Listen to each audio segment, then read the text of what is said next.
बच्चों आज 9th class के लिए लेकर आए हैं वर्तनी तथा विराम चिन्ह का हम कैसे प्रयोग करते हैं, कहाँ पर जो है इनका सही उपयोग हमें करना चाहिए। तो आज हम जानेंगे कि अपने लेखन कार्य में हमें किन किन वर्तनी और विराम चिन्हों का किस तरह से प्रयोग करना चाहिए। क्या है वर्तनी, चलिए जानते हैं। किसी भाषा का कोई सार्थक शब्द किसी वर्णमाला में जिस रूप में लिखा जाता है उसे वर्तनी कहते हैं। भाषा के दो रूप हैं, लिखित व मौखिक। उच्चारित अथवा मौखिक रूप को व्यवहारिक भाषा भी कहते हैं। भाषा का मूल रूप यही होता है। दूर दूर तक बोली जाने वाली भाषा का रूप वैविध्य से भरपूर होता है। इस स्थिति में उस वैविध्य को समाप्त करके उसे एक रूप या मानक बनाने की आवश्यकता होती है। इस प्रकार से भाषा को एक रूपता प्रदान करने में मानक वर्तनी की बहुत महत्वपूर्ण भूमिका होती है। तो वर्तनी किसे कहते हैं कि कोई भी जो वर्णमाला के जो शब्द लिखे जाते हैं उनका जो सार्थक शब्द होता है वर्णमाला में उसे वर्तनी कहते हैं। अब देखिए वर्तनी की भूमिका, आखिर वर्तनी का प्रयोग क्यों किया जाता है, क्या भूमिका है वर्तनी की। शब्द स्तर के आधार पर वर्तनी की भूमिका महत्वपूर्ण समझी जाती है, परंतु इसका प्रयोग वाक्य स्तर पर भी होता है।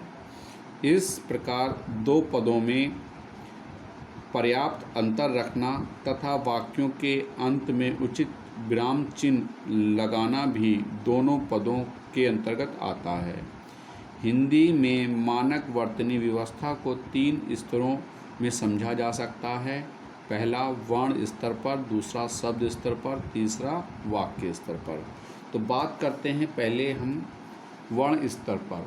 बड़े ध्यान से इसको देखेंगे, बहुत ही जो है प्रारंभिक स्थिति से आपको बताया जाएगा कि वर्ण स्तर पर किस तरह से शब्दों वर्णों का चयन किया जाता है। देखिए, संयुक्त वर्ण तथा मात्राओं की व्यवस्था।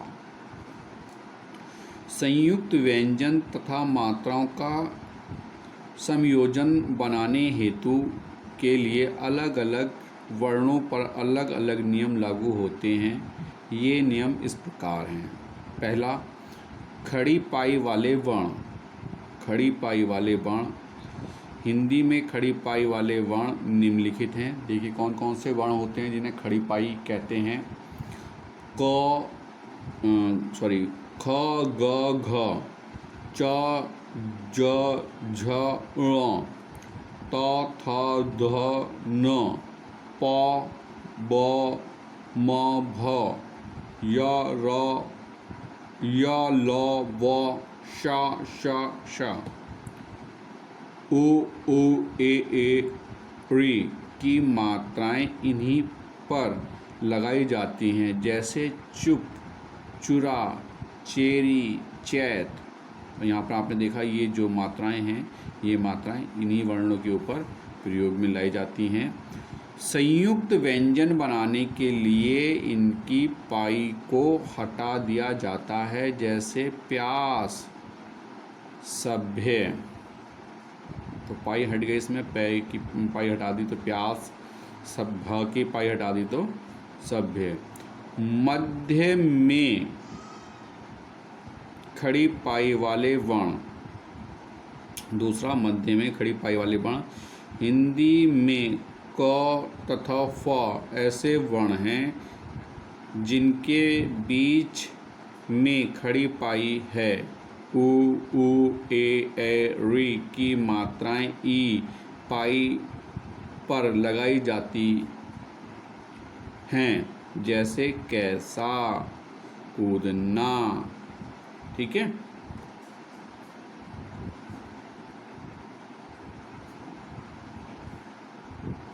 चलिए आगे बात करते हैं।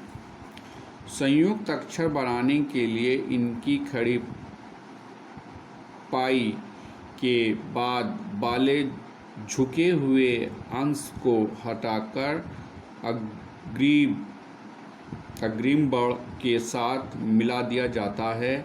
जैसे फ्लू को फ्लू, ठीक है। संयुक्त को संयुक्त, ये संयुक्त वर्ड है, संयुक्त को संयुक्त। अगले वाले वर्ण के साथ मिला देते हैं का और फा को।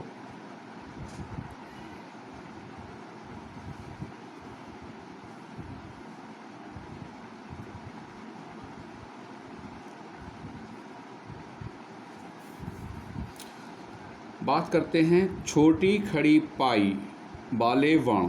हिंदी भाषा में कुछ वर्ण ऐसे भी हैं जिनके ऊपरी भाग में छोटी पाई होती है तथा नीचे गोलाई होती है। जैसे ण, छ, ट, ठ, ड, ढ, उ, ए, री की मात्राएं इन पर लगती हैं। जैसे छुरा, ठेला, टूटा आदि। हिंदी में ह और द ऐसे वर्ण हैं जिनके ऊपर छोटी पाई तथा नीचे तिरछी पाई है, अर्थात मात्रा रूप और संयुक्त रूप भी अनेक प्रकार से प्रचलित हैं। जैसे आह्लाद, हल, आह्लाद, द्वारा, द्वारा।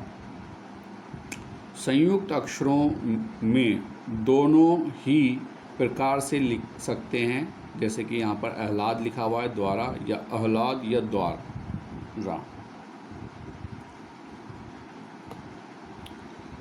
ई की मात्रा का प्रयोग। संयुक्त व्यंजनों के साथ ई की मात्रा का प्रयोग निम्नवत होना चाहिए। जैसे हड्डियाँ, तो यहाँ पर हड्डियाँ इस तरह से लिखते हैं। यहाँ पर हड्डियाँ होती है, आधा डा बाहर निकाल देते हैं, परंतु जब मात्रा लगाई जाती है तो आधे डा को अंदर ले लिया जाता है और हड्डियाँ, ठीक है, इस तरह से।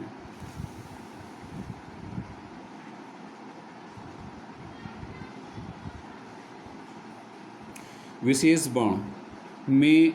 वर्ण हिंदी में र की विशेष बनावट के कारण इसके संयुक्त रूप व मात्रा रूप भी महत्वपूर्ण है। जैसे रा प्लस उ तो रू तथा रा प्लस उ तो रू, यानी कि आप देख सकते हैं यहाँ पर रू और रू, छोटे ऊ की मात्रा लिख के केवल इस तरह से, और जो ऊ बड़े ऊ की जो खींच के मात्रा बोल रही है उसके लिए इस तरह से आपको उसको राउंड करना होता है। इस चीज़ का विशेष ध्यान रखिए। रा के साथ संयुक्त वर्ण बनाते समय दो परिस्थितियां आती हैं, स्वर रहित रा प्लस व्यंजन और व्यंजन प्लस स्वर रहित रा। तो स्वर रहित र में व्यंजन संयुक्त करने पर रा अग्रिम व्यंजन के शीर्ष पर विराजमान होता है। जैसे धर्म, तो धर्म जो है आगे पहुंच जाता है रा के बाद, और स्वर सहित रा से पहले व्यंजन संयुक्त करने पर रा वर्ण नीचे अर्थात स्थित हो जाता है। जैसे प प्लस रा कंडकार रकार प्रकार, तो रा को पा के शुरू में ले आते हैं। स्वर सहित और स्वर रहित, ठीक है। स्वर रहित जहाँ पर स्वर नहीं है तो वहाँ पर स्वर रहित में रा जो है ऊपर अगले वर्ण पे पहुँच जाता है, और स्वर सहित में जो है रा जो है वो पहले वाले उसमें आ जाता है। स्वर सहित रा से पूर्व यदि छोटी पाई या नीचे गोलाई का व्यंजन हो तो उसका रूप इस प्रकार हो जाता है, जैसे डा रा मा, तो ड्रामा, यहाँ पर रा को ऐसे बना देते हैं।